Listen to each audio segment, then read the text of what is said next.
It started in 1983 when Glenn and I married, and soon after that we found out we couldn't have children biologically.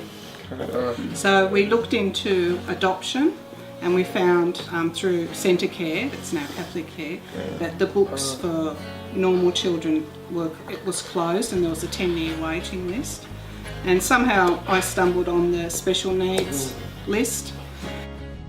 So we inquired with Centre Care, and we went through nearly 12 months of interviews and then put on a waiting list. So at the time I was an REC teacher at St Gertrude's, so I told the principal it would be years before we would have a family, and then 9 months later they rang us up about Luke.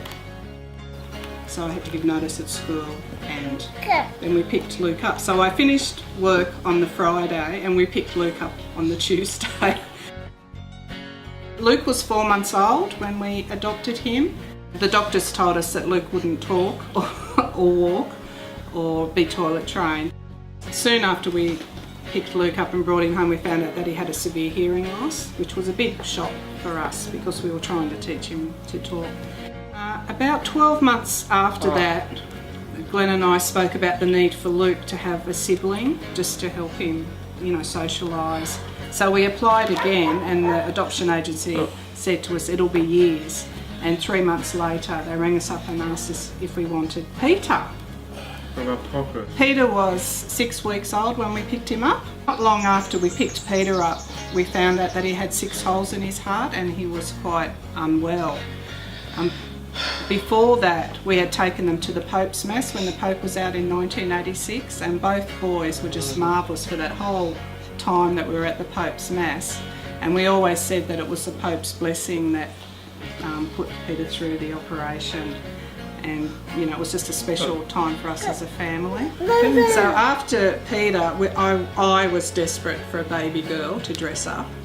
I saw an advertisement in the local paper for a special needs adoption seminar, and there was a little girl in there who they didn't expect to, a little baby girl, didn't expect to live, and they were looking for parents, and that was Emily.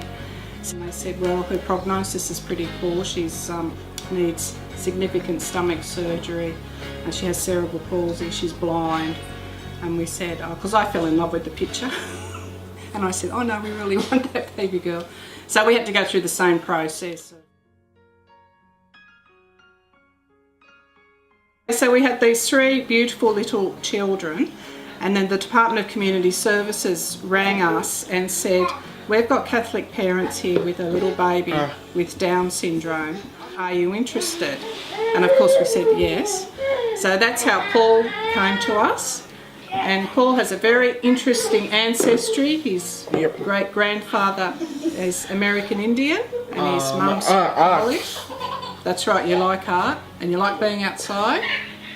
So Paul had a lot of medical issues.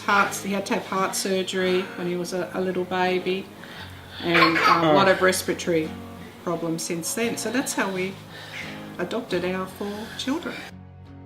So my faith's been very important to me since I was quite young, and then marrying and then deciding to adopt. Glenn and I prayed a lot about doing this, and our prayer life at home is quite important as well, and it's been pivotal. Sometimes the kids' prayers with us and then with support workers is quite amazing, and there have been little miracles of prayer along the way. So our faith is the rock of our family.